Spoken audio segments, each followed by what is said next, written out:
Hi అండి, welcome to my channel. ఇవాళ నేను అమ్మవారికి ఎంతో ఇష్టమైనటువంటి బెల్లం పొంగలి రెసిపీ తయారు చేసి చూపిస్తానండి. అందుకు కావాల్సిన పదార్థాలు: బియ్యము, పెసరపప్పు, బెల్లము, పాలు, జీడిపప్పు, కిస్మిస్, ఎండు కొబ్బరి, ఇలాచి, నెయ్యి, కాస్త పచ్చకర్పూరం అండి.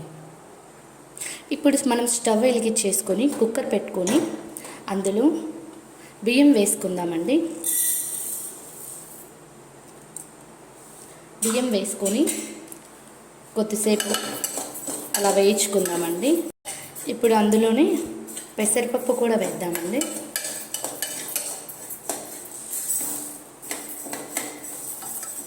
ఇలా రెండింటిని దోరగా వేయించుకోవాలండి.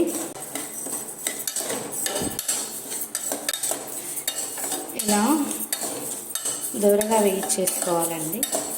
ఇప్పుడు మనము ఒక కప్పు పెసరపప్పు, ఒక కప్పు బియ్యం తీసుకున్నాం కదండి. బియ్యము పెసరపప్పు బాగా వేగిపోయాయండి. ఇప్పుడు ఇందులో మనము వాటర్ వేసుకుందామండి. 2 కప్పులకి 4 కప్పులు నీళ్లు పోసుకున్నామండి. నేను ముందుగానే కొలిచి పెట్టుకున్నానండి. ఆ నీళ్ళని పోస్తున్నాను.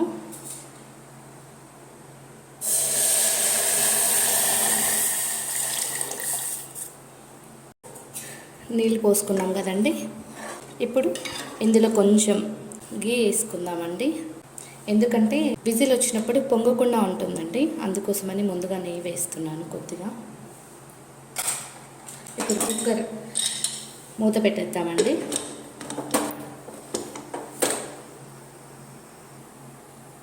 కుక్కర్ విజిల్ పెట్టేసాం కదండి.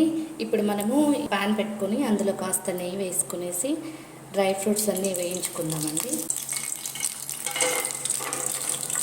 జీడిపప్పు, అందులోనే కిస్మిస్ కూడా వేస్తున్నామండి.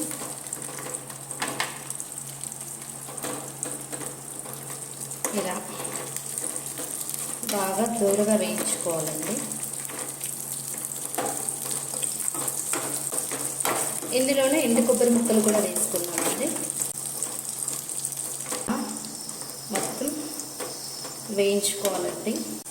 ఇప్పుడు జీడిపప్పు, కిస్మిస్, ఎండు కొబ్బరి బాగా వేగిపోయాయండి. ఇవన్నిటిని పక్కకు తీసుకుందాము.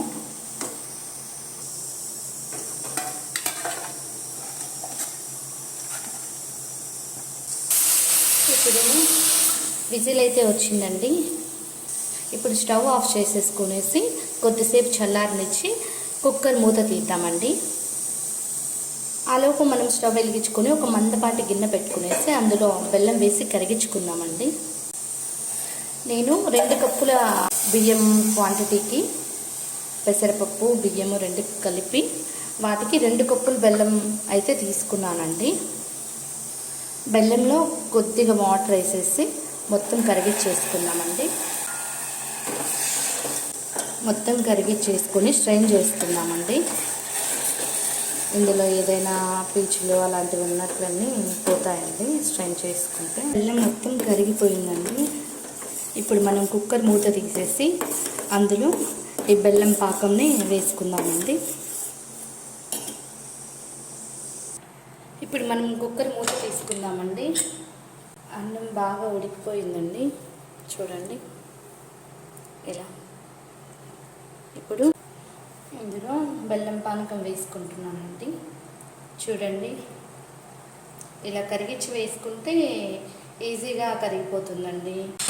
చూడండి, ఇప్పుడు బెల్లం అంతా వేసాం కదండి. ఇప్పుడు స్టవ్ మీద పెట్టుకుందామండి.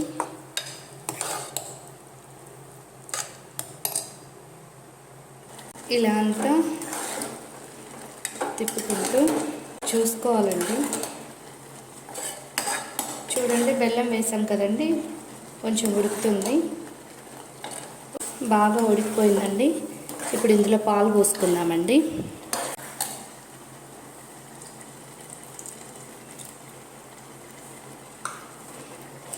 ముందే పాలు పోసుకుంటే విరిగిపోతుంది కదండి, అందుకే కాస్త ఉడికిన తర్వాత పాలు పోసుకుంటే అలాగే లూజ్గా ఉంటుంది, గట్టిపడకుండా ఉంటుందండి పొంగలి. ఈవినింగ్ వరకు కూడా ఇలానే ఉంటుందండి. పాలు పోసుకున్నాం కదండి, చూడండి మంచిగా ఉడికిపోయింది. ఇప్పుడు ఇందులోనే ఇలాచి పొడి వేసుకుందామండి.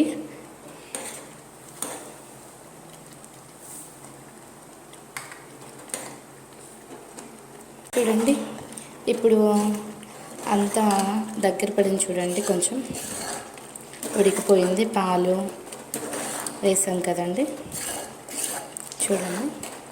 ఇప్పుడు ఇందులో జీడిపప్పు, కిస్మిస్ అవన్నీ మనము వేయించి పెట్టుకుందాం కదండి, ఇవి వేసుకుందామండి.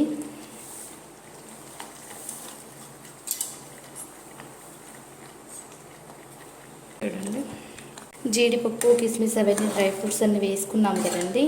ఇప్పుడు ఇందులోనే నెయ్యి వేసుకుందామండి. పొంగల్లో కాస్త నెయ్యి ఎక్కువ వేసుకుంటేనే టేస్ట్ బాగుంటుందండి.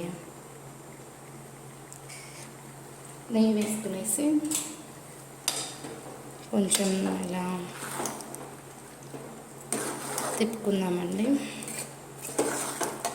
చూడండి అమ్మవారికి ఎంతో ఇష్టమైన బెల్లం పొంగలండి. టెంపుల్స్లో మనము ఒక చిన్న కప్లో ఇస్తే ఎంతో ఇష్టంగా తింటాం కదండి. ఆ స్టైల్లోనే మనం ఇంట్లో కూడా చేసుకోవచ్చండి. ఇప్పుడు చూడండి ఇందులో ఇప్పుడు పచ్చకర్పూరం వేసుకుందామండి. కాస్త పచ్చకర్పూరం వేసుకుందామండి. పచ్చకర్పూరం దేవుళ్ళందరికీ ప్రసాదాల్లో వాడతారు కదండి.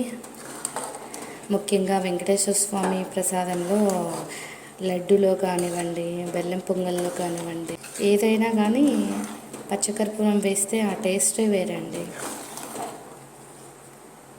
పొంగల్ అయితే రెడీ అయిపోయిందండి. ఇప్పుడు ఇంకా స్టవ్ ఆఫ్ చేసుకునేసి మనము బౌల్లోకి తీసుకుందామండి పొంగల్ అంతా.